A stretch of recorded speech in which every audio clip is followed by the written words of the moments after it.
666 የሚለው እንዴት እንደሚመጣ ታውቃላችሁ? ፊደሉ እኮ ተቆጥሮ ነው። ጸራዊ የሚለው የግዕዙና የዕብራይስጡ መርምያ ወኦስ የሚለው ተቆጥሮ ነው 666 የሚመጣው። ጸራዊ የሚለው ጸረወ ተቆጥሮ 666 ይመጣ። መርምያ ወኦስ የሚለው እያንዳንዱ በዕብራይስጥ የፊደል ገበታ በሱ ተቆጥሮ 666 ይመጣል። እመቤታችን ሞትን ድል አድርጋ ተነስታለች። በማን ምክንያት? በጌታ ምክንያት። ክርስቶስ ባይነሳ እመቤታችን አትነሳም። በነገራችን ላይ የክርስቶስ ትንሣኤ የሁሉ በኩር መሆን አለበት። ክርስቶስ በኩር የሚባለው ለእመቤታችንም ጭምር ነው። በኩሯ ነው ለእመቤታችን። በነገራችን ላይ በምን? በትንሣኤ በኩሯ ነው። በእርገት በኩሯ ነው። ክርስቶስ ባይነሳ ኖሮ፣ ክርስቶስ ባያርግ ኖሮ እመቤታችን መነሳት ማድረግ አትችልም። ለምን? ለመነሳት ለማድረግ ስልጣን የላትም። ለምን? ስልጣን የልጇ ነው። እዚህ የቆምክበት ቦታ ፈንጂ ቢኖር እናቴ ብታይ እዚህ የሚፈነዳ ቦምብ ወይም ፈንጅ እንዳለ ብታውቅ ልጄ ከሚሞት ብላ፣ ያው እናቶች ብዙ ጊዜ ለልጆቻቸው ቤዛ መስዋዕት ስለሆኑ እኔን ትገፈትርና ቦምቡ ላይ ትቆማለች፣ ፈንጁ ላይ ትቆማለች። መስዋዕት ቤዛነት የሚባለው እሱ ነው። በሌላው ማለፍ ማለት ነው። መለወጥ ማለት ነው። ምትክ መሆን ፋንታ ማለት ነው። ቤዛ ማለት እዛኛውን ሰው መከራ መውሰድ መተጋት። ከዛስ እኛ በህይወት ኑረን ለኛ የሞቱ ማለት ነው። ቤዛነት የሚባለው ይሄ ነው። ክርስቶስ መጣና በእኛ ቦታ ቆመ። ችንካሩ ያንተ ቦታ ነበር። ግርፋቱ ያንቺ ቦታ ነበር። መስቀሉ የኔ ቦታ ነበር።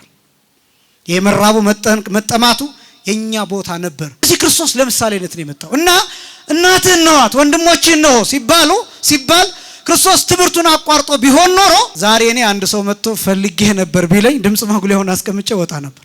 አያችሁ ክርስቶስ አራያ የሚሆነው እንዲህ ነበር። ጉባኤ ማቋረጥ፣ ቅዳሴ ማቋረጥ፣ ማህሌት ማቋረጥ፣ ትምህርት ማቋረጥ፣ ወንጌል ማቋረጥ፣ ዝማሬ ማቋረጥ፣ የክርስትናን ህይወት ማቋረጥ፣ እነዚህ ነገሮች ልምድ እንዳይሆኑ ክርስቶስ አቋርጦ አልወጣም። እናትህ ትፈልጋለች ሲባል፣ ወንድሞች ይፈልጉሃል ሲባል አቋርጦ አልወጣም። ቀጥሎ የተናገረውን ነግራችኋለሁ። ስለዚህ ምን አለ? እናቴ ማን ናት አለ። እናቴ ማን ናት? ለምን ደግሞ ወጣው? ወንድሞቼ ስንማን ናቸው ብሎ ይጠይቃል። አቋርጦ ወጥቶ ቢሆን ኖሮ አብነትነቱ መጥፎ ይሆን ነበር። እኔም እንዳቋርጥ ቅዳሴ እንድናቋርጥ እንገደድ ነበር። ዛሬ በዚህ ምሳሌነት አሃዱ አብ ቅዱስ ብሎ የሚቀድስ ቄስ እናቱ ብትሞት ቅዳሴ አቋርጦ አይወጣም። እናቱ ብትሞት፣ አባቱ ቢሞት፣ ወንድሞቹ ቢሞቱ አቋርጦ አይወጣም። እያላበው ይቀድሳል፣ እያመመው ይቀድሳል፣ እየተጨነቀ ይጨርሳል። ልቡን እያንሸራተተው ቅዳሴውን ይጨርሳል። ምናልባትም አያድርገውና ፌንት እስካላደረገ ድረስ ራሱን እስካልሳተ እስካልደቀ ድረስ የሚተካለት ሰው የለም። የተሸከመች ማህፀን ክብርት ናት ሲላ የእመቤታችንን ማህፀን እያመሰገነች ነው። ያጠቡህ ጡቶች የተመሰገኑ ናቸው ብላ ስታመሰግን የእመቤታችን ጡቶች የተባረኩ መሆናቸውን እየገለጠች ነው። ስለዚህ ይህችን ሴት እየነቀፋት ነው ቢሉ አይደለም። ምን እያደረገ ነው? ጌታ ዝም ቢል በአደባባይ ውዳሴ ተፈቅዷል ማለት ነው የሚል ሐሳብ ይያዛል። አያችሁ? ዝም ቢል አዎ ልክ ነሽ ቢል ችግሩ ምንድነው የሚሆነው? ይቻላል ማለት ነው። በቃ እያስተማረ የሚያመሰግነው ከመጣ ችግር የለውም። እሱ ምን ችግር አለበት? ውዳሴ ከንቱ ከሰዎች ይፈልጋል፣ ምስጋና ይቀበላል፣ ሌላ ሲሆን ግን አይቀበልም ተብሎ መጥፎ ምሳሌ እንዳይሆን፣ መጥፎ አርአያ እንዳይሆን አብዝተን እኛ ምንም መሰጋገነው ምስጋና አለ። ትክክል አይደለም። ከጌታ የተቀበልነውም አይደለም። ገሌ አለቃ ገሌ ጳጳስ እንዲያል 15 ደቂቃ 10 ደቂቃ የምንፈጀው ምስጋና እንዲያውም ኃጢአትም ነው። በነገራችን ላይ ነውር ነው፣ ወንጀልም ነው። ወንጌልንም ማጥፋት ነው፣ ኃጢአት ነው። በነገራችን ላይ ይሄ በእንደዛ ነው መያዝ ያለበትና ምናልባት እናንተ ይህን ስትሰሙ ሳትሰናከሉ በቃ ዝም ብለው እያረጉት ነው ብላችሁ ማለፍ ነው፣ ነውር ነው። የጸጋ ምስጋና ለእርሱ ይሁን። ክቡራን አባቶች፣ የዚህ ታላቅ ካቴድራል መምህራን ወንጌል፣ ሰባክያን ወንጌል፣ ሊቃውንተ ቤተ ክርስቲያን ያሬዳውያን፣ ክቡራን ዘማሪያን፣ ክቡራን የእግዚአብሔር ልጆች አባቶች፣ እናቶች፣ ወንድሞችና እህቶች እንዲሁም ሕፃናት ሁላችሁም በልዑል እግዚአብሔር ስም እንደምን ዋላችሁ? እንደምን አመሻችሁ? አምላካችን እግዚአብሔር በዚህ ዕለት በዚህ ሰዓት በዚህ ቅዱስ ቦታ ተገኝተን ቅዱስና ሕያው ዘላለማዊ የሆነውን ቃሉን እንድንሰማ ስለፈቀደልን ስሙ ለዘላለም የከበረ የተመሰገነ ይሁን። የሊቃውንት አምላክ የምስጢር ባለቤት የቅዱሳን ፈጣሪ የአባቶቻችን አምላክ እግዚአብሔር በመካከላችን ተገኝቶ ምስጢርን ጥበብን እንዲገልጥልን የእርሱ ቅዱስ ፈቃድ ይሆንልን። ለተወሰኑ ደቂቃዎች ከአየሩ ጠባይ አንጻር እናቴ ማናት በሚል ርዕስ ቆይታ እናደርጋለን። ኃይለ ቃሉን የማነሳው የማቴዎስ ወንጌል ምዕራፍ 12 ቁጥር 48 ላይ የሚገኝ ቃል ነው። ይህንን ቃል መነሻ ያደረኩበት ምክንያት በሁለት ምክንያት ነው። አንደኛ ዛሬ 21 ስለሆነ የእመቤታችን የቅድስት ድንግል ማርያም ወርሃዊ በዓል የሚከበርበት በመሆኑ ነገረ ማርያምን እንድናነሳበት ነው። ሁለተኛ የነገረ ማርያም ትምህርት ብቻ ሳይሆን ይሄ ቃል የያዘው የነገረ ክርስቶስንም ትምህርት የያዘ ስለሆነ፣ ሶስተኛ ይሄ ቃል ጥያቄ ስላለበት በዚህ ምክንያት ኦርቶዶክሳውያን ሊቃውንት እንዴት እንዳብራሩት እሱን ለእናንተ ግልጽ ለማድረግ ነው። የማቴዎስ ወንጌል ምዕራፍ 12 ከቁጥር 46 ጀምሮ እንዲህ ይላል። ገናም ለሕዝቡ ሲናገር እነሆ እናቱና ወንድሞቹ ሊነጋገሩት ፈልገው በውጭ ቆመው ነበር ብሎ ይጀምራል። የማቴዎስ ወንጌል ምዕራፍ 12 ቁጥር 46 ላይ ይሄ ታሪክ የተከናወነው ጌታችን መድኃኒታችን ኢየሱስ ክርስቶስ በጣም ሰፊ ትምህርት፣ ሰፊ ሕዝብ በተሰበሰበበት ቦታ በሚያስተምርበት ጊዜ ነው። ይህን ትምህርት ያስተምር የነበረው ቤት ውስጥ ሆኖ ነበር ያስተምር የነበረው። የማን ቤት እንደሆነ አልተጠቀሰም ወንጌል ላይ፣ ግን ያስተምር የነበረው ቤት ውስጥ ነበር። ጌታ በተለያየ ቦታ አስተምሯል። አንዳንድ ጊዜ ቤት ውስጥ፣ ሌላ ጊዜ ተራራ ላይ፣ አንዳንድ ጊዜ በየመንገዱ፣ አንዳንድ ጊዜ ተጋብዞ በግብዣ ቦታ ያስተማረበት ጊዜ አለ። ሌላ ጊዜ በሰርግ ያስተማረበት ጊዜ አለ። አንዳንድ ጊዜ እየፈወሰ ያስተማረበት ጊዜ አለ። አንዳንድ ጊዜ ግን 120ውን ቤተሰብ ብቻ ይዞ በደብረ ዘይት ብዙ ጊዜ ያስተማረበት ጊዜ አለ። አንዳንዴም 12ቱን ሐዋርያት ብቻ ያስተማረበት ጊዜ አለ። በጣም ጥቂት ጊዜ ደግሞ 3 ሰዎችን ያስተማረበት ጊዜ አለ። አንድ ጊዜ ወይም 2 ጊዜ አንዳንድ ሰዎችን ብቻ ያስተማረበት በወንጌል ተጽፏል። ኒቆዲሞስንና ሳምራዊቷን ሴት እንዲህ ያደረገ ጌታ በተለያየ መንገድ አስተምሯል። እና ይሄ ትምህርት ቤት ውስጥ ያስተማረው ትምህርት ነው። ቤት ውስጥ እንዳስተማረ የሚገልጠው በሩ እንደተንኳኳና እናቱና ወንድሞቹ እንደመጡ ስለተነገረው በዚህ ምክንያት ቤት ውስጥ እንዳስተማረው ይህን ትምህርት በዚህ ይታወቃል። በምን ምክንያት ነው የመጡት የሚለውን ጥቂት ላሳይና ወደ ሀሳቡ እመጣለሁ። ለምንድን ነው እናቱ የመጣቸው? ለምንድን ነው ወንድሞቹ የመጡት? ወንድሞቹ የተባሉትስ እነማን ናቸው የሚለውን ነጥብ አስቀድሜ ላሳይ።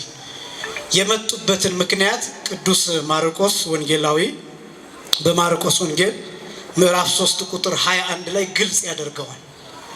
ለእመቤታችን የተነገራት ነገር አለ። ስለ ጌታ የተነገራት ጌታ በጣም ብዙ ጊዜ 3 ዓመት ከ3 ወሩን ያስተምር የነበረው በኢየሩሳሌም ነው። እንደምታውቁት ናዝሬት ነው ያደገው። ናዝሬትና ኢየሩሳሌም የተለያዩ ቦታዎች ናቸው። የተለያዩ የተራራቁ ስፍራዎች ናቸው። እነዚህን ቦታዎች በደንብ ማጥናት ይፈልጋል። የተወለደበት ቦታ የት ነው? ያደገበት ቦታ የት ነው? ያስተማረበት ቦታ የት ነው? ከዛ የተሰቀለበት ቦታ የት ነው? ከዛ የተቀበረበት ቦታ የት ነው? ከዛ ያረገበት ቦታ የት ነው? ዳግም ለፍርድ የሚመጣበት ቦታ የት ነው? እነዚህን ጠንቅቆ ማወቅ ይገባል። ወንጌል ስትሰሙ እነዚህ ነገሮች በደንብ፣ ምክንያቱም የምንናገረው ነገር ግልጽ እንዲሆን ስዕሉ እንዲመጣ እነዚህን ጠንቅቆ ማወቅ ይገባል። እና በናዝሬት አይደለም ብዙ ጊዜ ጌታ ያስተማረው በቅፍርናሆም እና በኢየሩሳሌም ነው። እና ጌታ ያስተምር የነበረው ይህንን ትምህርት በኢየሩሳሌም ነው። እና እመቤታችን ቅድስት ድንግል ማርያም የሰማችው ወንጌሉ ሲገልጠው አማርኛው መጽሐፍ ቅዱስ እንዲህ ብሎ ይገልጠዋል። አበደ ብለዋቸዋል ነው የሚለው፣ ክርስቶስን ማለት ነው። ለእናቱ የተነገራት አበደ የሚል ቃል ነው የተነገራት። ወንድሞቹን ይዛ የመጣችበት ምክንያት ለዚህ ነው። ግዕዙ እስመ ስሕወ ልቡ ይቤልዎሙ ይላል። ልቡ ወለቀ፣ ልቡ ቀለጠ ብለዋቸው ነው ይላል። ለምንድን ነው አበደ ብለው የነገሯቸው? ለምንድን ነው ልቡ ቀለጠ፣ ልቡ ወለቀ ብለው የነገሯቸው? ለምንድን ነው ቢባል ጌታ ያለማቋረጥ ያስተምር ነበር። ያለማቋረጥ ብፁዓን ብፁዓን እያለ ልቡ እስኪፈርስ ድረስ ያስተምር ነበር። ይፈውስ ነበር፣ አያርፍም ነበር። ሌሊት አብዛኛውን ይጸልይ ነበር። ወንጌሉ እንደሚገልጠው ይሰግድ ነበር። እንቅልፍ ጌታችን መድኃኒታችን ኢየሱስ ክርስቶስ የሚተኛቸው ሰዓት በጣም ጥቂት ሰዓታት ናቸው። ለዚህ ነው ታንኳ ላይ መርከብ ላይ ሲያንቀላፋ የምትመለከቱት ወንጌል ላይ የተጻፈው። ለዛ ነው የሚያድርበት ቦታ የሚመች አይደለም። ድንጋይ ተንተርሶ ደገፍ ብሎ ነው። ጌታ 3 ዓመት ከ3 ወር በነበረበት ጊዜ አልጋ ላይ ተኝቶ አያውቅም። እንኳን አልጋ ላይ መተኛት ይቅርና ቤት ውስጥ አድሮ አያውቅም። ቤት ውስጥ አድሮ አያውቅም። ያድር የነበረው በደብረ ዘይት ዋሻ በደብረ ዘይት ተራራ ነው። የትም ቤት ራሱ እንደገለጠው ለቆናጽልኒ ግበብ ቦሙ ለአይዋፍኒ ምጽላል ቦሙ ለቀበሮች ጉድጓድ አላቸው ለወፎችም መጠለያ ጎጆ አላቸው ለወልደ እጓለ እምሕያው ሳልቦቱ ሀበያ ሰምክርሶ ለሰው ልጅ ግን ራሱን የሚያስጠጋበት ጠማማ ደሳሳ ጎጆ እንኳን የለውም እንዳለ ራሱ እንደገለጠው ጌታ ቤት ውስጥ አላደረም 3 ዓመት ከ3 ወር።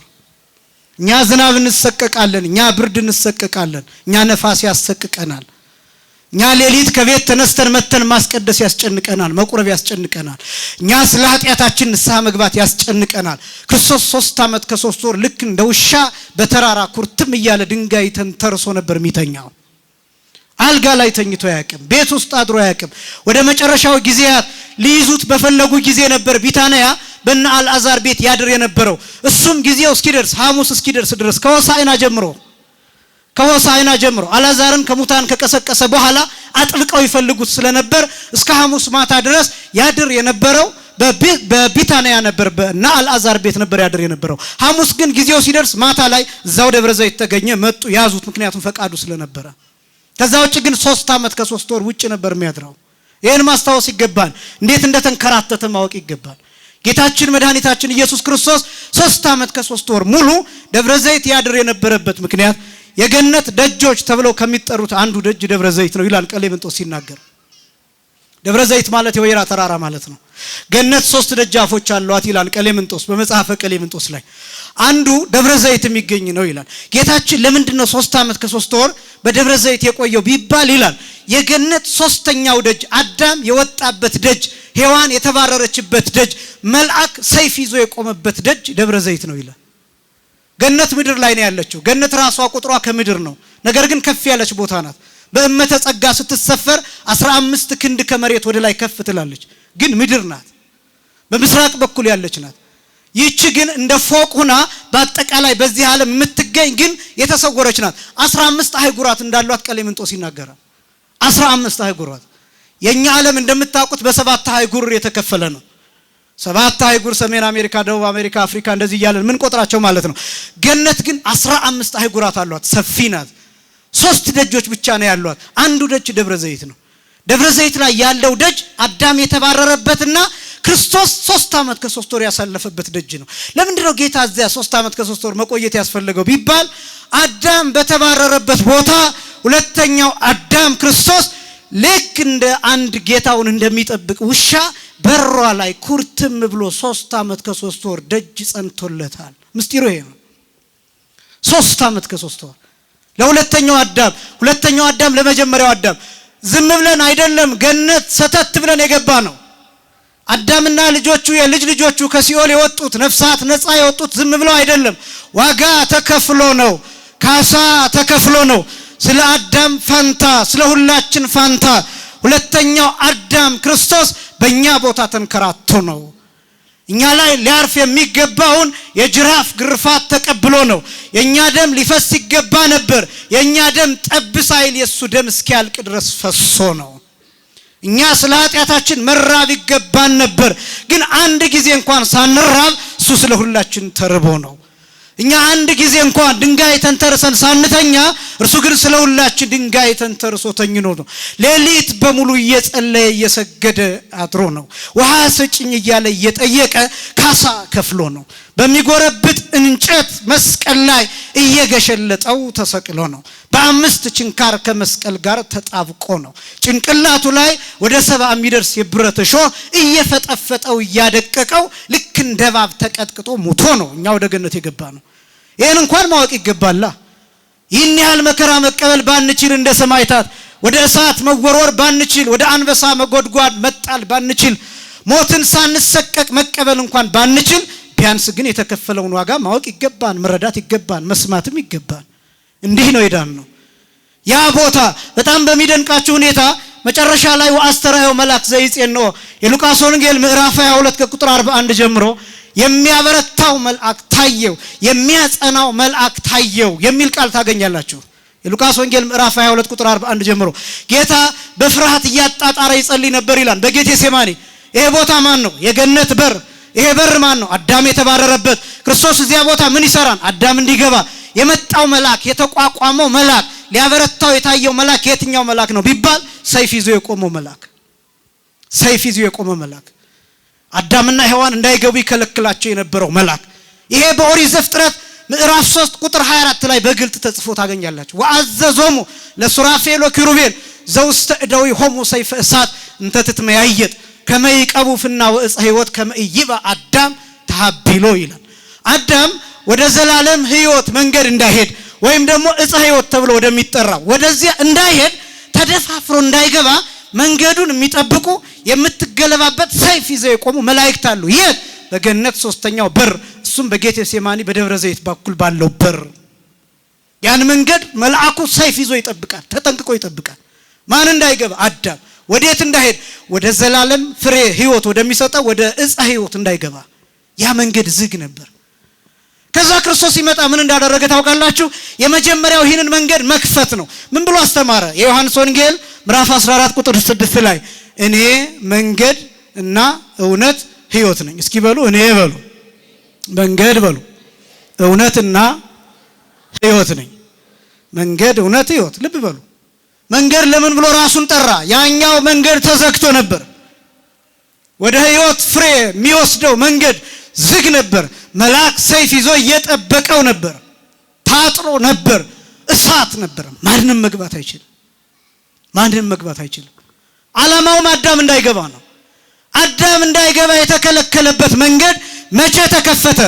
ክርስቶስ ወደዚህ ምድር መጥቶ 3 ዓመት ከ3 ወር ደጅ ከጸና በኋላ በመስቀል ተሰቅሎ ስጋውን ቆርሶ ደሙን አፍስሶ መርገምን አስወግዶ ለመጀመሪያ ጊዜ ፈያታዊ ዘየማን እንዲገባ አድርጎ ከዛ አዳምና ልጆቹ የልጅ ልጆቹ እንዲገቡ አደረገ። ክብርና ምስጋና ለስም አጠራሩ ይሁን። መንገዱ ተከፈተ።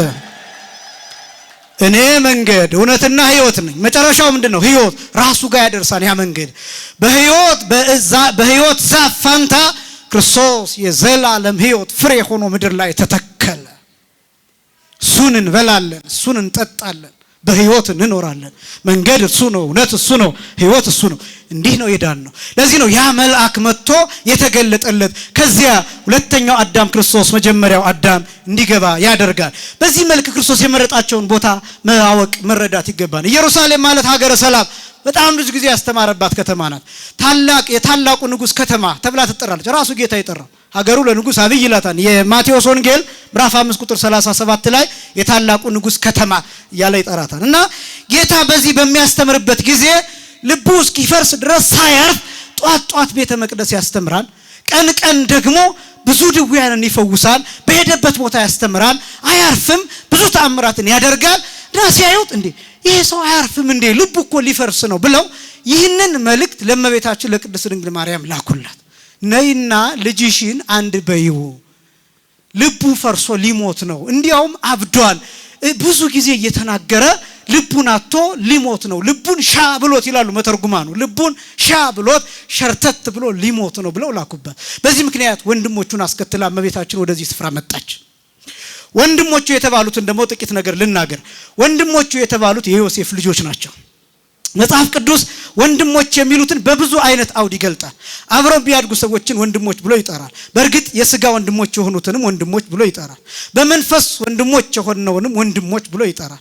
በሥጋ ተዘምዶ ያጎት ልጅ፣ ያክስት ልጅ የመሳሰሉትን እነዚህንም አጎት ብሎ ይጠራል፣ ወንድም ብሎ ይጠራል መጽሐፍ ቅዱስ በብዙ መልኩ ወንድሞች። ለምሳሌ ሐዋርያው ቅዱስ ጳውሎስ፣ ቅዱስ ጴጥሮስ በተደጋጋሚ መልእክቶቻቸውን ሲጽፉ ወንድሞቼ እያሉ ነው የሚጽፉት።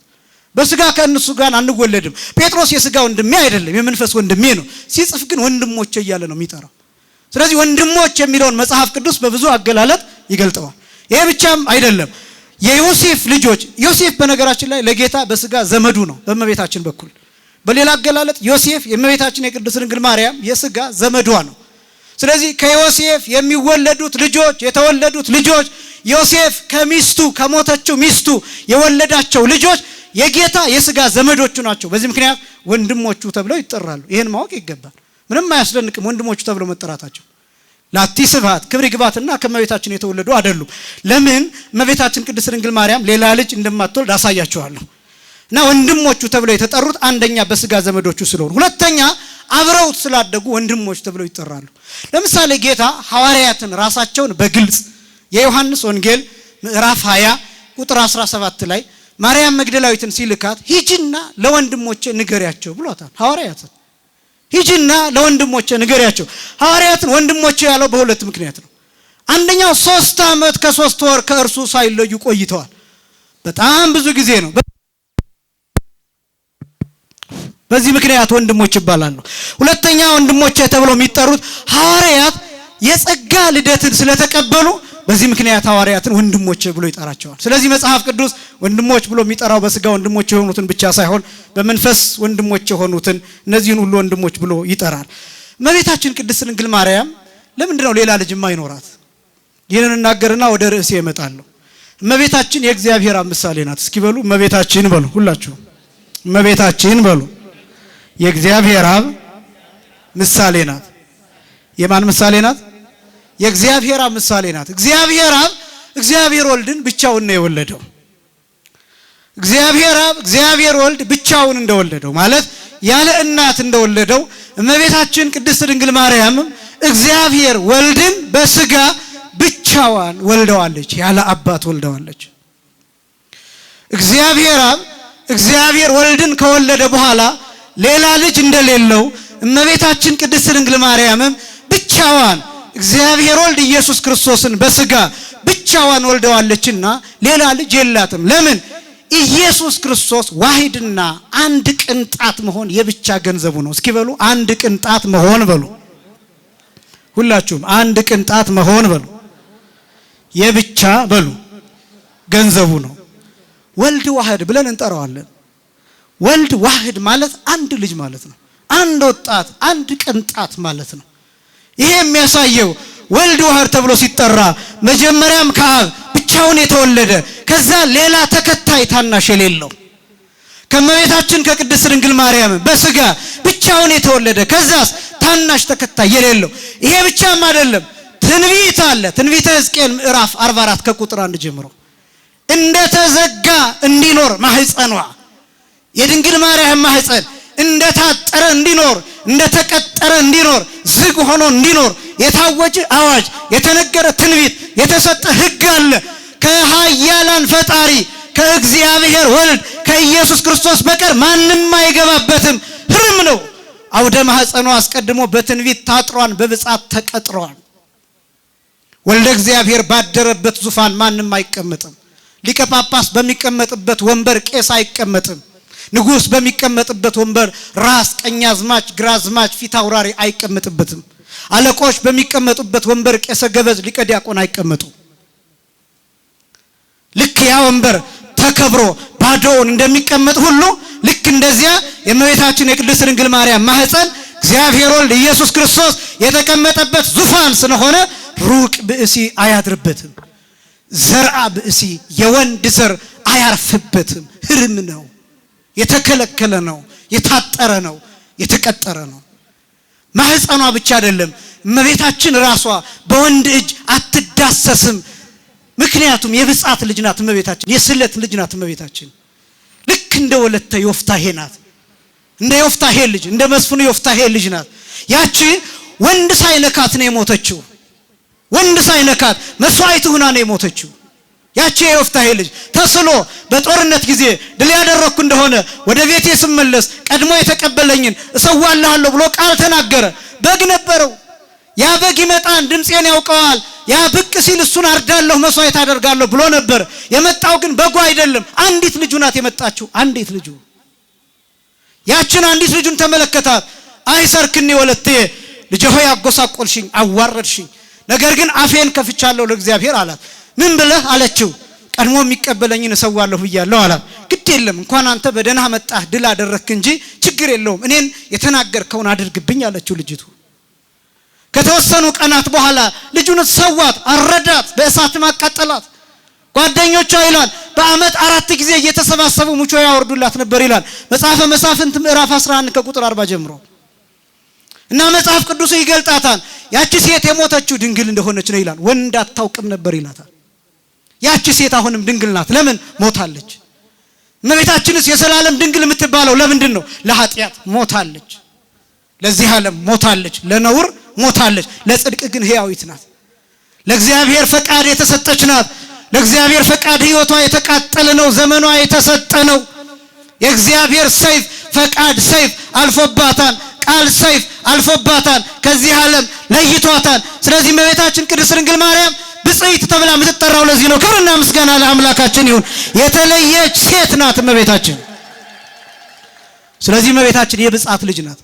አውደ ማኅፀኗ አስቀድሞ በትንቢት የታጠረ በብፅዓት የተቀጠረ በወንድ እጅ ማትዳሰስ ሆና የምትገለጠው ለዚህ ነው። ስለዚህ እመቤታችን ቅድስት ድንግል ማርያም የእግዚአብሔር ምሳሌ ናት። አንድ ነገር ልንገራችሁ። ሊቃውንቱ ሐዋርያት እመቤታችንን የጠየቁበት ጊዜ አለ። እንዴት አድርገሽ ጌታን ጸንሰሽ ወለድሽው ብለው የጠየቁበት ታሪክ አለ እና ሐዋርያት ከእመቤታችን ጋር ትኖር ነበር እና እመቤታችንን ሲያዩት 3 ክንድ ከስንዝር ቁመት ነው ያላት እና ጌታን ደግሞ እየሰበኩ አልጨረሱትም። ገና ያልተረዱት ብዙ አለ፣ ተናግረው ያልጨረሱት ብዙ አለ። ስለዚህ ይጨነቁ ነበር ሐዋርያት እና እንዴት አድርገሽ ጸንሰሽ ወለድሽው ብለው ጠይቀዋታል እመቤታችንን። እኛ እንደዚህ ሰብከን ያልጨረስነውን አንቺ ግን በማህፀንሽ ተሸክመሽዋል፣ 9 ወር ከ5 ቀን በማህፀንሽ ችለሽዋል። ከዛ ደግሞ ወልደሽው በድንግልና ጡት አጥብተሽዋል፣ በክንድሽ አቅፈሽዋል፣ በጀርባሽ አዝለሽዋል፣ ይዘሽው ተሰደሻል፣ ሲርበው አብልተሻል፣ ሲጠጣው አጠጥተሻል፣ ሲናገር ተረድተሽዋል እና እንዴት አድርገሽ ነው ጸንሰሽ ወለድሽው ብለው እመቤታችንን ጠይቀዋታል። እና እመቤታችን አይሆንላችሁም አለቻቸው። አይሆንላችሁም፣ ይሄንን በነግራችሁ ይሄን ምስጢር ልትሸከሙት አትችሉም አለቻቸው። መጽሐፍ ይናገራል። አባ ሕርያቆስ ሲናገር ይበጽሖ ህሊና ሰብ ይላል፣ የሰው ሐሳብ አይደርስበትም ይልና ወኢዘ መላእክት አይምሮ፣ የሰው ይቅርና የመላእክት ዕውቀት እንኳን አይደርስበትም ይላል።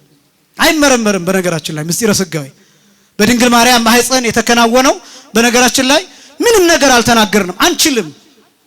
አንችልም መናገር ስለማንችል ብቻ አይደለም ማወቅም አንችልም። ማወቅ ምንችለው መናገር ምንችለው አለማወቃችንን ብቻ። ምክንያቱም ዓለም የተፈጠረበት ጥበብ፣ ዓለም የዳነበት ጥበብ፣ ዓለም ከተፈጠረበት ጥበብ ይበልጣል። ይሄን አቅም ማወቅ ይገባል። በነገራችን ላይ በተለይ ወጣቶች ወንድሞችና እህቶች ጥቂት ነው የምናውቀው፣ ጥቂት ነው። በጣም ብዙ ለመመርመር ጥረት ባረጋችሁ ቁጥር ባዶ እንደሆናችሁ ታውቁታላችሁ። ሐዋርያው ቅዱስ ጳውሎስ ይናገራል። እመቦ ዘይብል አይመርኩ ይላል፣ አዲ ኢያእመረ ዘይደልዎ ያእምር ይላል። አውቃለሁ የሚል ሰው ቢኖር ማወቅ የሚገባውን ገና አላወቀም ይላል። እንኳን ምስጢረ ሥጋዌን ይቅርና ሰውን አናውቀው። የሰው በሽታ ብዙ ነው። በየጊዜው ብዙ አይነት በሽታ አለ አይደል? በየጊዜው ብዙ አይነት ባህሪ፣ በየጊዜው ብዙ አይነት ጠባይ ይፈጠር የለ? ብዙ አይነት እጽዋት፣ ብዙ አይነት እንስሳት፣ ብዙ አይነት አራዊት፣ ብዙ አይነት ዕውቀት፣ ብዙ አይነት ጥበብ አለ። እንኳን ምስጢረ ሥጋዌ በጣም ብዙ ያልደረስንባቸው ነገሮች አሉ። የኛ አካል ራሱ ተመርምሮ ያልተደረሰበት አለ። ሐኪሞች የተለያየ የሆኑ ከአንገት በላይ የአይን፣ የጆሮ፣ የአጥንት፣ የቆዳ እየተባሉ እነዚህ ሁሉ አልደረሱበትም። የሰው ልጅ ራሱ ያልተደረሰበት ነው ገና እንኳን ምስጢረ ሥጋዌ እና እመቤታችን ቅድስት ድንግል ማርያም የተሸከመችው ጥበብ እጅግ በጣም ረቂቅና ሰፊ ነው። ሐዋርያት የግድ የለም ንገሪን ብለው ከመጓጓታቸው የተነሳ እመቤታችንን በጣም ጨቀጨቋትና ነገረቻቸው የተወሰነው። ግሩም መልአክ ወገሰሰ አጽፎ ዘየማን ወኮነ ህብስተ ሕይወት በሊኦ አብልአኒ ወገሰሰ አጽፎ ዘጸጋብ ወኮነ ጽዋ ሕይወት ሰትዮ አስተየኒ።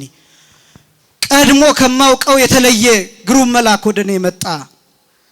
የቀኝ ልብሱን ዳሰሰው፣ የልብሱን ጫፍ ነካው፣ ዳቦ ሆነ፣ የሚበላ ሆነ፣ በልቶ አበላኝ። ወኮነ ጽዋ ሕይወት ሰትዮ አስተየኒ። የግራ ጫፉን የልብሱን ጫፍ ሲነካው የሚጠጣ የሕይወት መጠጥ ሆነ፣ ጠጥቶ አጠጣኝ። የቤተ መቅደሱ ቅጽሩ አጥሩ ለሁለት ለሶስት ተከፈለ፣ እሳት ከበበው፣ ዝናብ ዘነበ፣ ካፊያ አረሰረሰ ብላ ዋናውን ነገር ልትናገር ስትል መልአኩ ቅዱስ ገብርኤል መጣ ይላል እና መልአኩ ቅዱስ ገብርኤል ለሐዋርያት ምንድነው ያላቸው? መርምሩ ያልተባላችሁትን ምስጢር እንመረምራለን ብላችሁ ይህችን ዓለም ያለ ጊዜዋ ልታሳልፏት ነበር ብሎ ግሩም ድምጡን ቢያሰማቸው ሐዋርያት ደንግጠው እንደ ሻሽ ተነጠፉ፣ እንደ ቅጠል ረገፉ ይላሉ መተርጉማኑ። ምክንያቱም ይሄ ቢነገር ዓለም ያልፋል። የሚበልጥ የሚያንሰውን ይጥለዋል፣ የሚበልጥ የሚያንሰውን ያሸንፋል። የሚበልጠው የዓለም መዳን ጥበብ ነው፣ ግን አልተነገረም። ቢነገር ዓለም ያልፋል። ይሄ በድንግል ማርያም ማህፀን ብቻ የተወሰነ ነው። ይሄ ምስጢረ ሥጋዌ፣ ይሄ ዓለምን የሚያሳልፈው ምስጢር የምንለው የዓለም ማጥፊያ መሳሪያ ምናምን እያልን ምን እንደሰኩረው አለ አይደለም? አቶሚክ ቦምብ፣ ኒውክሊየር ቦምብ እያልን ምን ጠራቸው አለ አይደለም? አንድ ከተማ ሙሉ ሊያጠፋ ይችላል ብለን ምን ተማመንባቸው ነገሮች አሉ አይደለም ከዚህ በላይ እጥፍ በሆነ አቅም ይሄ ቃል ቢነገር ዓለምን ያሳልፈዋል ዓለም የተፈጠረበትን ጥበብ አስቡ የኦቂያኖስን ጥልቀት አስቡ የጽዋቱን ብዛት አስቡ የሰው ልጅ ብዛት አስቡ የመሬትን ስፋትና ጥልቀት አስቡ ከዚህ እስከ ሰማይ ያለውን ርቀት አስቡ ከዚህ እስከ ፀሐይ ያለውን አስቡ ፕላኔቶቹን አስቡ የተደረሰባቸውን ያልተደረሰባቸውን ፕላኔቶች የታዩ ያልታዩ የሚታወቁ ማይታወቁ የተቆጠሩ ያልተቆጠሩ እነዚህን አስቡ ይሄን ጋላክሲ ሌላ ጋላክሲ ዩኒቨርሱን መልቲቨርስስ እነዚህን አስቡ ይሄ ሁሉ የተፈጠረበት ጥበብ ዓለም ከዳነበት ጥበብ ያንሳል በሌላ አገላለጥ ድንግል ማርያም በማህፀኗ ከተሸከመችው ጥበብ ያንሳል ድንግል ማርያም በማህፀኗ ከተሸከመችው ጥበብ ይሄ ዓለም የተፈጠረበት ጥበብ ያንሳል ለዚህ ነው ድንግል ማርያም ከፍጡራን በላይ ተብላ የምትገለጠው ክብርና ምስጋና ለአምላካችን ይሁን የእመቤታችን የቅድስት ድንግል ማርያም ምን ያህል ሰፊ እንደሆነ መላእክት ራሳቸው ያልደረሱበት ምንድነው ግሩም መልአክ የሚያስፈራ መልአክ የተባለው ቢባል እግዚአብሔር አብ ነው ብለው ተርጉመውታል የኛ ሊቃውንት እግዚአብሔር አብ ነው የሚያስፈራ መልአክ የተባለው ይሄ የሚያስፈራ መልአክ ቅዱስ ያሬድ ሲገልጠው እንዘ ዘልፈት ነብር ውስተ ቤተ እግዚአብሔር አስተራያ መልአክ ዘይኮነ ከመቀዲሙ ይላል ሁሉ ጊዜ በእግዚአብሔር ቤት ስትኖር ሳለ እንደ ቀድሞው ያልሆነ መልአክ ታያት ይላል ተገለጠላት ይላል አነጋገራት ይላል ያ መልአክ የተባለው ማን ነው ቢባል እግዚአብሔር አብ ለምንድነው ከሌሎቹ መላእክት የተለየ ያለችው ቢባል እሷ መላእክትን ታውቃቸዋለች በፊታቸው ከበው ሲያመሰግኑ ታውቃቸዋለች መላእክት ሲሄዱ ሲመጡ ሲወጡ ሲወርዱ ታውቃለች ይሄኛው ግን የተለየ ነው ያስፈራን ግሩም ነው ይሄም ደግሞ መልአኩ ቅዱስ ገብርኤል እንዲህ ብሎ የተናገረው ነው የልዑል ኃይል ይጸልልሻን ያላት ቃል ነው እሱም እግዚአብሔር አብ ነው ያ ግሩም መልአክ የተባለው እግዚአብሔር አብ ነው የቀኝ ጎኑ እንዳሰሰው ዳቦ ሆነ እሱ በልቶ ለኔ አበላኝ የግራ ጎኑን እንዳሰጸው የሕይወት መጠጥ ሆነ እሱ ጠጥቶ ለኔ አጠጣኝ ማለቷ በባህሪው የሚወልደው ልጁን በባህሪዬ እንዲወልደው አደረገኝ ስትል ነው ብለው ተርጉመውታል የኛ ሊቃውንት በቀኝ በኩል ያለውን ልብስ ዳሰሰው ዳቦ ሆነ ልብስ እንዴት ዳቦ ይሆናል በግራ በኩል ያለው የልብሱን ጫፍ ነካው የሕይወት መጠጥ ሆነ የልብስ ጫፍ እንዴት መጠጥ ይሆናል አንቺ የምትወልጂው የኔ የባህሪ ልጄ ነው ካንቺ የሚወለደው ሁለተኛው ልደት ካንቺ ነው የሚወለደው ግን ካንቺ ተወልዶ ህብስት ይሆናል ሚበላ ይሆናል ካንቺ ተወልዶ ሚጠጣ ይሆናል አንቺ የምትወልደው ልጅ የምትወልጂው ልጅ ልጄ ነው ብሎ እግዚአብሔር አብ ይህንን ሲገልጥላት ነው ምክንያቱም ክርስቶስ በማህፀኗ አካላዊ ስጋን ነፍስን በተዋሃደበት ቅጽበት ያ ስጋ የእግዚአብሔር ልጅ ይሆናል ስጋ የባህሪ አምላክ ይሆናል ይህንን ምስጢር ሲገልጥ ህብስት ሆነ ጽዋ ሆነ ምክንያቱም ክርስቶስ ከእርሷ ተወልዶ ሚበላ ሚጠጣ የዘላለም ሕይወት ምግብና መጠጥ ይሆናል ክብርና ምስጋና ለስሙ አጠራሩ ይሁን ይህን ምስጢር እመቤታችን ተሸክማለች ይህንን መምህር ኤስድሮስ የሚባሉ ሊቅ ደግሞ ብቻ መውለድን ቀምሶ አቀመሰች ስትል ነው ብለው ተርጉመውታል ይሄን የተሳተፈች እመቤታችን ብቻ ነው ብቻ መውለድን ቀምሶ አቀመሰች ማለት ቅድም እንደገለጥኩላችሁ ብቻውን ወለደው ብቻዋን ወለደችው እግዚአብሔር ወልድ በቀዳማዊ ልደቱ ቅድመ ዓለም ከአብ ብቻውን ተወለደ ያለ እናት ተወለደ በኋላ ዘመን ከድንግል ማርያም ያለ አባት ተወለደ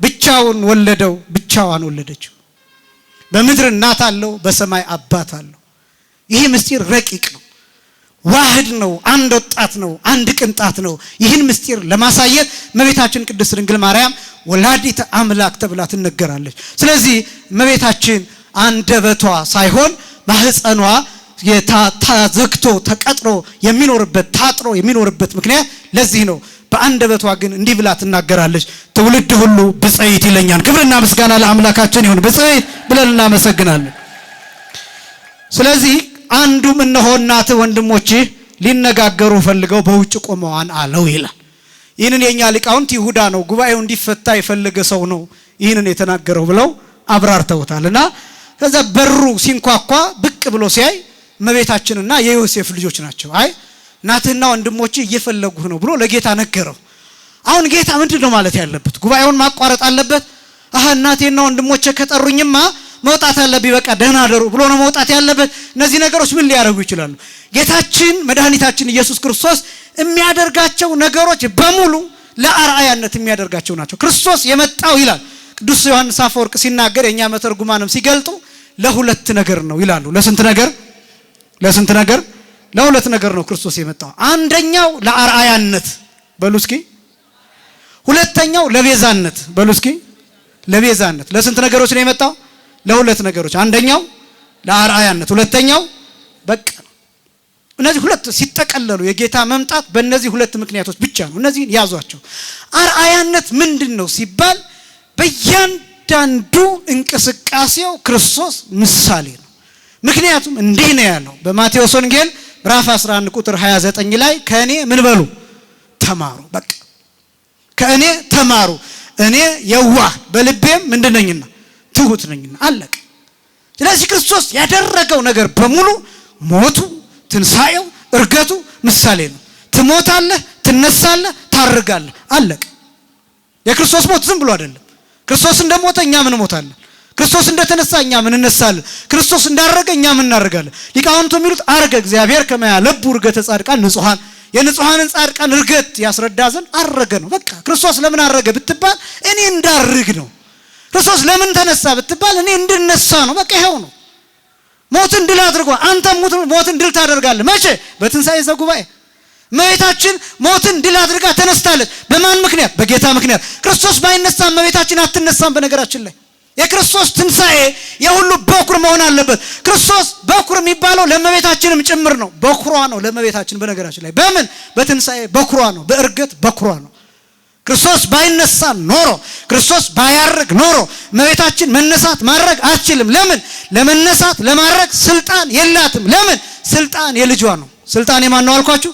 የልጇ ነው። ያስነሳት እንድታርግም ያደረጋት እርሱ ነው። ክብርና ምስጋና ለአምላካችን ይሁን። ይሄን በደንብ ማወቅ ይገባል። ክርስቶስ ተነሳ አረገ በስልጣን ነው። እመቤታችን ግን ተነሳች አረገች በማን ስልጣን? በልጇ ስልጣን። ይሄን ለይቶ በደንብ ማወቅ ያስፈልጋል። በገዛ ስልጣኗ ተነሳች ካላችሁ አምላክ ነው የምትሏት። እሱ ደግሞ አይደለችም፣ አምላክ አይደለችም፣ የአምላክ እናት እንጂ። ክብሯን ማንነቷን ጠንቅቆ ከአምላክነት ጋር እንዳይጋጭ ማወቅና መረዳት ያስፈልጋል። ስለዚህ ክርስቶስ አርአያ ነው። እግር ሲያጥብ ዝም ብሎ እንዳይመስል አርአያ ነው። ሲጠመቅ ዝም ብሎ እንዳይመስል አርአያ ነው።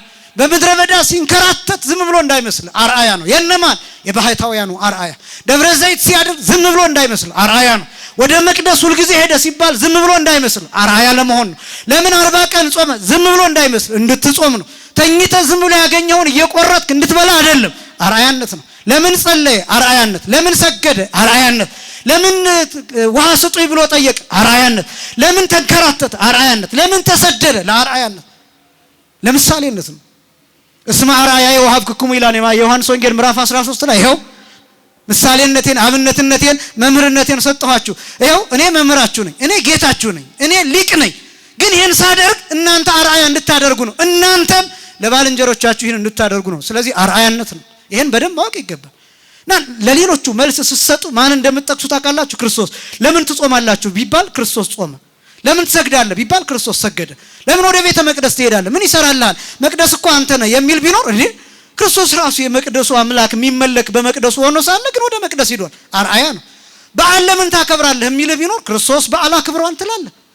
የፋሲካን በዓል አክብሯን፣ የዳስ በዓልን አክብሯን፣ የቂጣ በዓልን አክብሯን። በዓላቱን በሙሉ ጠንቅቆ ሕግን አድርጓን። ስለዚህ በሕግ ለምን ትኖራለህ ቢለ ክርስቶስ ምሳሌ አድርገህ ጥቀሰው። ክርስቶስን ግን ማወቅ ይገባል፣ መረዳት ይገባል። ስለዚህ አርአያነት ነው። ሁለተኛው ክርስቶስ ለምን መጣ ቢባል ለቤዛነት ነው። ይሄኛው ሰፊ ነው። ለቤዛነት ማለት ሁሉ ነገር ተጠቅሎ የተካተተው በዚህ ውስጥ ነው። ቤዛነት ውስጥ ነው። ቤዛነት ምን እንደሆነ ታውቃላችሁ? ባጭር ለማስቀመጥ ማለፍ ነው። ማለፍ ነው። ምሳሌ ብቻ ልንገራችሁ። እኔ አሁን እዚህ የቆምኩበት ቦታ ፈንጂ ቢኖር እናቴ ብታይ እዚህ የሚፈነዳ ቦምብ ወይም ፈንጅ እንዳለ ብታውቅ ልጄ ከሚሞት ብላ፣ ያው እናቶች ብዙ ጊዜ ለልጆቻቸው ቤዛ መስዋዕት ስለሆኑ እኔን ትገፈትርና ቦምቡ ላይ ትቆማለች፣ ፈንጁ ላይ ትቆማለች። መስዋዕት ቤዛነት የሚባለው እሱ ነው። በሌላው ማለፍ ማለት ነው። መለወጥ ማለት ነው። ምትክ መሆን ፋንታ ማለት ነው ቤዛ ማለት። ከዚያስ የዛኛውን ሰው ሞት መውሰድ ማለት ነው። የዛኛውን ሰው መከራ መውሰድ፣ መተጋት። ከዛስ እኛ በህይወት ኑረን ለኛ የሞቱ ማለት ነው። ቤዛነት የሚባል ይሄ ነው። ክርስቶስ መጣና በእኛ ቦታ ቆመ። ችንካሩ ያንተ ቦታ ነበር። ግርፋቱ ያንቺ ቦታ ነበር። መስቀሉ የኔ ቦታ ነበር። የመራቡ መጠማቱ የኛ ቦታ ነበር። ያ በስጋ መድቀቅ ያ መሰቃየት የአዳም ቦታ ነበር። ግን ክርስቶስ መጣና በአዳም ቦታ ገባ። በአዳም ልክ ክርስቶስ መስቀል ላይ ተሰፋ። አካሉ የክርስቶስ አካል በአዳም ልክ ነው። በነገራችን ላይ አንድ መጽሐፍ ትቤ አክሱም መኖ አንተ የሚል መጽሐፍ አንብባችሁ የምታውቁ ከሆነ አስረስ የኔ ሰው የሚባሉ ሰው የጻፉት መጽሐፍ ላይ አዳምና ኢየሱስ ሲቆጠር እኩል ነው ይላል ያ መጽሐፍ። አዳም የሚለው ሲቆጠር 144 ነው ይላል። አደም የሚለው ሲቆጠር 40 ነው፣ ደ 100 ነው፣ 140 ይሆናል። 4 ነው፣ አንድ ላይ 144 ይሆናል። እስኪ በሉ 144 በሉ።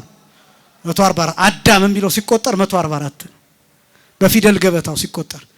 ኢየሱስ የሚለው ሲቆጠርም 144 ይሆናል ይላል። 40 ነው፣ የ90 ነው። 40 እና 90 ስንት ይሆናል? 40 እና 90 ስንት ይሆናል? 130። ኢየሱስ ሲል ሁለት ሰ አለ፣ አንዱ ሰ 7 ነው። 2 ጊዜ 7 ስንት ይሆናል? 14 ይሆናል። 14 እና 130 ስንት ይሆናል? 144 ይሆናል።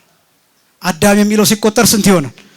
ደግሞ ጥንቆላ ምናምን አስተማረ እንዳትሉ መጽሐፍ ላይ ያለ ነው የምነግራችሁ። ለምሳሌ 666 የሚለው እንዴት እንደሚመጣ ታውቃላችሁ? ፊደሉ እኮ ተቆጥሮ ነው። ጸራዊ የሚለው የግዕዙና የዕብራይስጡ መርምያ ወኦስ የሚለው ተቆጥሮ ነው 666 የሚመጣው። ጸራዊ የሚለው ጸረወ ተቆጥሮ 666 ይመጣ። መርምያ ወኦስ የሚለው እያንዳንዱ በዕብራይስጥ የፊደል ገበታ በሱ ተቆጥሮ 666 ይመጣል። እና እነዚህ አይነት አቆጣጠሮች አሉ። አዳም የሚለውም ሲቆጠር በዚህ ልክ 144 ይሆናል። ኢየሱስ የሚለው ሲቆጠር 144። ለምን ቁጥሩ እኩል ሆነ ቢባል የጌታ ቁመት በአዳም ቁመት ልክ ነው። በመጀመሪያው አዳም ቁመት ልክ ነው።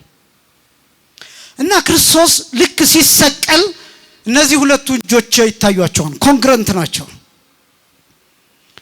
ቀኝ እጄ ከግራ እጄ ጋር እኩል ነው። አይበላለጥም፣ አያንስም፣ አይጎልም። አንዱ ጣቴ ከአንዱ ጣቴ። ልክ እንደዛ ክርስቶስ መስቀል ላይ ሲሰቀል በአዳም እኩል መሆን አለበት። እጁ በአዳም እጅ ልክ መሆን አለበት። እግሩ በአዳም እግር ልክ መሆን አለበት። ሽንጡ፣ ጭንቅላቱ በአዳም ጭንቅላት ልክ ቤዛ መሆን የሚባለው እሱ ነው። ከዛስ አዳምን ይሸፍነዋል። ልክ በሱ ትክክል ለሆነው ጥይት ሲተኮስ የሚመታው ፊት ለፊት ያለውን ነው፣ ከኋላ ያለውን አያገኘውም። ለምን? ከፊት ለፊቱ ያለው በሰውየው እኩል ቆሟል። ቤዛነት የሚባለው እሱ ነው። ከአይሁድ የተወረወረውን ጥይት መከራ ክርስቶስ ተቀበለው። ከዛስ አዳም ብላችሁ ብትጠሩ አቤት የሚላችሁ በዚያ ቅጽበት ክርስቶስ ነው። ምክንያቱም በአዳም ቦታ ነው። ቤዛነት የሚባለው ይሄ ነው። ይሄ እጅግ ጭንቅ ነው። ለመግለጥ ከአቅም በላይ ነው፣ ከአይምሮ በላይ ነው። ይሄ ብቻም አይደለም። ክርስቶስ በአዳም ልክ መሆኑ ለአዳም የጣቱ ቁራጭ ሳይቀር ዋጋ እንደከፈለ ያሳያል። ካሳ እንደከፈለ ያሳያል። አንድም አካል አንድም የጣት ቁራጭ ክርስቶስ ያልሞተለት፣ ስጋ ያልተቆረሰለት፣ ደም ያልፈሰሰለት አካል የለም። ይሄ ቤዛነት ይባላል። ክርስቶስ ስለ ስንት ነገር ነው የመጣው አልኳችሁ? ስለ ሁለት ነገር። አንደኛ ለምንነት፣ ለአርአያነት። ሁለተኛ ለምንነት፣ ለቤዛነት። እነዚህ መገለጥ አለባቸው። ስለዚህ ክርስቶስ ለምሳሌነት ነው የመጣው እና እናትህን ነዋት ወንድሞችህን ነው ሲባል ክርስቶስ ትምህርቱን አቋርጦ ቢሆን ኖሮ ዛሬ እኔ አንድ ሰው መጥቶ ፈልጌህ ነበር ቢለኝ ድምጽ ማጉሊያውን አስቀምጬ ወጣ ነበር። አያችሁ? ክርስቶስ አርአያ የሚሆነው እንዲህ ነበር። ጉባኤ ማቋረጥ፣ ቅዳሴ ማቋረጥ፣ ማህሌት ማቋረጥ፣ ትምህርት ማቋረጥ፣ ወንጌል ማቋረጥ፣ ዝማሬ ማቋረጥ፣ የክርስትናን ሕይወት ማቋረጥ፣ እነዚህ ነገሮች ልምድ እንዳይሆኑ ክርስቶስ አቋርጦ አልወጣም። እናትህ ትፈልጋለች ሲባል፣ ወንድሞች ይፈልጉሃል ሲባል አቋርጦ አልወጣም። ቀጥሎ የተናገረውን ነግራችኋለሁ። ስለዚህ ምን አለ? እናቴ ማን ናት አለ። እናቴ ማን ናት? ለምን ደሞ ወጣው? ወንድሞቼ ስንማን ናቸው ብሎ ይጠይቃል። አቋርጦ ወጥቶ ቢሆን ኖሮ አብነትነቱ መጥፎ ይሆን ነበር። እኔም እንዳቋርጥ ቅዳሴ እንድናቋርጥ እንገደድ ነበር። ዛሬ በዚህ ምሳሌነት አሃዱ አብ ቅዱስ ብሎ የሚቀድስ ቄስ እናቱ ብትሞት ቅዳሴ አቋርጦ አይወጣም። እናቱ ብትሞት፣ አባቱ ቢሞት፣ ወንድሞቹ ቢሞቱ አቋርጦ አይወጣም። እያላበው ይቀድሳል፣ እያመመው ይቀድሳል፣ እየተጨነቀ ይጨርሳል። ልቡን እያንሸራተተው ቅዳሴውን ይጨርሳል። ምናልባትም አያድርገውና ፌንት እስካላደረገ ድረስ ራሱን እስካልሳተ እስካልወደቀ ድረስ የሚተካለት ሰው የለም። ይጨርሳል። ላቡ እየተንቆረቆረ ይጨርሳል። እየተጨነቀ ግንባሩን እየጠረገ ይቀድሳል። ዲያቆኑም እንደዛው፣ ቀዳሾቹ እንደዛው። ይሄን ከማን አብነት ተቀበል ነው? ከጌታ። ይሄ ብቻ እንዳይመስላችሁ። ይሄስ እናትህ ትፈልግሃለች፣ ወንድሞች ይፈልጉሃል ነው የተባለው። ክርስቶስ መስቀል ላይ ሆኖ እናቱ በመከራ በእንባ እየፈለገችው ነበር፣ ያለቀሰች ነበር። ለምን ከመስቀል ዱብ ብሎ አልወረደም? ለእናቱ ሲል ለምን መከራውን አላቋረጠውም? ለምን ከመስቀል አልወረደም? ይችል ነበር። እንዲያውም አይሁድ እንደዚህ እያሉ እየጠየቁት ነበር። መሰወልደ እግዚአብሔር አንተ እስኩ ረድ መስቀልከ ንርአይ ወንእመን ብከ፣ አንተ የእግዚአብሔር ልጅ ከሆንክ ከመስቀል ውረድና እንመንብህ ብለውት ነበር። ያኔ ከመስቀሉ ዱብ ብሎ ወርዶ ቢሆን ቤዛነቱ ይቋረጥ ነበር፣ መዳናችን ይቋረጥ ነበር። ክርስቶስ ግን መከራውን ጭልጥ አድርጎ ጠጣው መስቀል ላይ። እስከ መጨረሻው መስቀል ላይ ቆየ። ነፍሱ እስክትወጣ ድረስ መስቀል ላይ ቆየ። እስከ መጨረሻው እየደቀቀ ቆየ። እስከ መጨረሻው እየጮኸ እየቃተተ ቆየ። እነዚህ ነገሮች እያንዳንዳቸውን መረዳት ያስፈልጋል። ክርስቶስ እያስተማረ ቆየ፣ ተሰቅሎ ቆየ። ስለዚህ ጽናትን ለማሳየት ክርስቶስ እናትና ወንድሞች ይፈልጉሃል ሲባል አቋርጦ አልወጣም። ይልቁንም እናቴ ማናት ብሎ ጠየቀ። ግን ለምን ደግሞ እናቴ ማናት ብሎ ጠየቀ የሚለውን ይሄን ባጭር አሳያለሁ፣ እጠቀልላለሁ ትምህርቴን። እናቴ ማናት የሚለው ቃል አንድ ሰው እኔ ማን ነኝ ታውቀኛለህ ቢላችሁ ምን ትላላችሁ? ምን እያለ ነው ሰውየው? እኔ ማን ነኝ ታውቀኛለህ እንተዋወቃለን ብሎ ቢጠይቃችሁ ሰውየው ስለ ማንነቱ ሊነግራችሁ ፈልጓል ማለት ነው። ወይም ደግሞ ስለ ማንነቱ ከባድ ነገር እንዳለ ሊያሳውቃችሁ ፈልጓል ማለት ነው።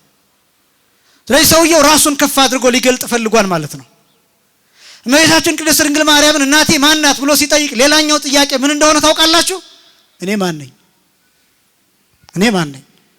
እናቴን የምታውቅ ከሆነ እኔን ታውቀኛለህ። እኔን የምታውቅ የምትረዳ ከሆነ ደግሞ እናቴን ታውቃታለህ። እናቴ በድንግልና ነው የጸነሰችኝ፣ እናቴ በድንግልና የወለደችኝ። ስለዚህ እናቴ ማን ናት? እናቴ እኔን 9 ወር ከ5 ቀን በማህፀኗ ተሸክማለች። እኔ አምላክ ነኝ። ስለዚህ እናቴ ማን ናት? ማን እንደሆነች ታውቃታለህ። ወላዲተ አምላክ እንደሆነች ታውቃታለህ። የአምላክ እናት እንደሆነች ታውቃታለህ። ስለዚህ እናቴ ማን ናት? እናቴ ማን ናት? ትረዳታለህ ምን አይነት ሴት እንደሆነች። ቅድስናዋን፣ ንጽህናዋን ትረዳዋለህ። ምን አይነት ሴት፣ ምን አይነት ከፍታ እንዳላት ታውቀዋለህ። እንዴት እንደተንከራተተች ታውቀዋለህ። እንዴት ዋጋ እንደከፈለች ለእግዚአብሔር ታውቀዋለህ። እናቴ ማን ናት? ይሄ ጥያቄ ነው። ወንድሞችስ እንደማን ናቸው? ወንድሞች ብለ የጠራው አንተ በምትረዳው ልክ ነው ወይስ አብረው ስላደጉ ነው? እነማን ናቸው? ቀጥሎ ምን እንደሚል ስነግራችሁ እመቤታችንን ጌታ እንዴት እንደገለጣት ትደነቃላችሁ። ቀጥሎ ጌታ የሚለው እንዲህ ነው። እርሱ ግን ለነገረው መልሶ እጁንም ወደ ደቀ መዛሙርቱም ዘርግቶ እንዲህ አለ፣ እነሆ እናቴና ወንድሞቼ ይላል። ሐዋርያትን ነው እንደዚህ የሚላቸው፣ እናቴና ወንድሞቼ። ጴጥሮስ እናቱ ሊሆን አይችልም እንደምታውቁት። እንድርያስ እናቱ ሊሆን አይችልም፣ ወንድ ነው። ሴትም ቢሆን ከነሱ አልተወለደም፣ ግልጽ ነው። ግን እያለ ያለው እናቴና ወንድሞቼ ብሎ ሐዋርያትን እየገለጠ ነው። ወንድን እናቴ ብሎ መግለጥ፣ ወንዶች የሆኑትን ሐዋርያት እናቶቼ ብሎ መግለጥ። እሺ 36 ቅዱሳት አንስትንም ይሁን እናቴ ብሎ እንኳን ከመካከል ቢጠራ በስጋ አልወለዱትም። ለምን እናቴ ብሎ ይጠራል? መጽሐፍ ቅዱስን መረዳት ከፈለጋችሁ በደንብ መረዳት ነው። አሁን የተቸገርነው ትውልዱ ማንበብ አይፈልግም። ከዛ የተቀነጫጨበ ነገር ይዞ ይመጣል። ስንነግረው ይሰለቻል፣ ይጨነቃል። የተቸገርነው በዚህ ነው። እና ከዚህ ነው መጀመሪያ ያለብን። እናቴ ብሎ ከጠራ አሁን አንዳንዱ ሰው እናቴ ማናት ብሎ ስለጠየቀ እመቤታችንን ያቀለላት የሚመስላቸው ሰዎች አሉ። እንዴት እንደገለጣት ነው የሚገርመኝ። ስለ ሐዋርያት አይደለም እየተናገረ ያለው። እናቴና ወንድሞቼ ካለ በኋላ በሰማያት ያለውን የአባቴን ፈቃድ ይላል። እስኪ በሉ በሰማያት በሉ፣ ያለውን በሉ፣ የአባቴን ፈቃድ። የማንን ፈቃድ? በሰማያት ያለውን የአባቴን ፈቃድ። ሐዋርያት በነገራችን ላይ ገና የአባቱን ፈቃድ መፈጸም አልጀመሩም። በዚህ ጊዜ ገና ናቸው። የአባቱን ፈቃድ መፈጸም የሚጀምሩት መንፈስ ቅዱስን ከተቀበሉ በኋላ። ጴጥሮስ በሕዝብ መካከል ቆሞ የሚናገረው ያለ ፍርሃት የሚናገረው እናንተ ሰቅላችሁ የገደላችሁት ብሎ የሚናገረው 3000 ሰው የሚያሳምነው ጴጥሮስ መንፈስ ቅዱስን ሲቀበል ነው። እስከዚያ ገና የአባቱን ፈቃድ አልፈጸሙም። ገና እምነት አልተጠቃለለላቸውም። ገና ምስጢር አልተደላደለላቸውም። ገና ልባቸው እንደ ሰብል አልሆነም፣ እንደ ተዳመጠ ብራና አልሆነም። ገና ናቸው። ጥቡዓን የሚሆኑት ጨካኞች የሚሆኑት አዋቂዎች የሚሆኑት ደፋሮች የሚሆኑት መንፈስ ቅዱስን ሲቀበሉ ነው። አሁን ግን በዚህ ሰዓት እየተናገረ ያለው ስለ ሐዋርያት አይደለም፣ ስለ እመቤታችን የአባቱን ፈቃድ በልኩ በመጠኑ ያደረገችው በምድር ላይ እመቤታችን ብቻ ናት። የአባቱን ፈቃድ ቅዱስ ኤፍሬም ምን አለ? እስመ በፈቃዱ ወበስምረተ አብሁ ወመንፈስ ቅዱስ መጽአ ወአዳነን። በአባቱ ፈቃድ በመንፈስ ቅዱስ ፈቃድ በእርሱ ፈቃድ መጥቶ ሰው ሆኖ አዳነን። ከማን? ከድንግል ማርያም። የአብ ፈቃድ የወልድ ፈቃድ የመንፈስ ቅዱስ ፈቃድ ተፈጸመባት። ክብርና ምስጋና ለአምላካችን ይሁን። እመቤታችን የሥላሴ ፈቃድ የተፈጸመባት እመቤታችን ናት። የመዳናችን ፈቃድ በእርሷ በኩል የሆነ ነው። እነሆኝ ስትል እነሆኝ የጌታ ባሪያው እነሆ ገረዱ ስትል ያን ጊዜ የሰማይ ፈቃድ ተፈጸመ፣ የአባቱ ፈቃድ ተፈጸመ። ያን ጊዜ የእግዚአብሔር ፈቃድ ተፈጸመ። ያን ጊዜ ቃል ሥጋ ሆነ። ያን ጊዜ ከሰማይ ጠቀሰችው፣ ጠራችው። እነሆኝ ስትል መልአኩ ከእርሷ ሄደ። ግን መልአኩ ከእርሷ ሲሄድ ከሰማይ ግን እግዚአብሔር ወልድ መጣ። ክብርና ምስጋና ለስም አጠራሪው ከድንግል ማርያም ከሥጋዋ ሥጋ ከነፍሷ ነፍስ ነስቶ ሰው ሆነ። የአባቱን ፈቃድ። እኔ ደግሞ በጣም የሚገርመኝን ቃል ልንገራችሁ። የሉቃስ ወንጌል ምዕራፍ 11 ቁጥር 27 ጀምሮ ደግሞ አንድ ቃል ታገኛላችሁ። በዚህ ይጠቀልላለሁ እመቤታችን እንዴት እንደገለጣት። አንዲት ሴት ጌታ በሚያስተምርበት መካከል እየጮኸች እየተናገረች መጣች። ከሩቅ በጣም ብዙ ሰው ሁሉ እንዲሰማት እየተናገረች መጣች። እና ይቺ ሴት ያለችው ምንድነው? ብጽዕት ከርስን ተጾረተከ ወብጽዋት አጥባት ለሐጽናከ የሚል ነው። ድምጿን ከፍ አድርጋ እየተናገረች የመጣችው ምን ማለት ነው? አንተን የተሸከመች ማህፀን የተባረከች ናት፣ ብጽዕት ናት፣ ንዕድ ናት፣ ክብርት ናት። አንተን የሚያጠቡ ያሳደጉ ጡቶች የተባረኩ የተመሰገኑ ናቸው ያለች ይህንን ቃል እየጮኸች እየተናገረች መጣች። አሁን እቺ ሴት የፈለገችው ምንድነው?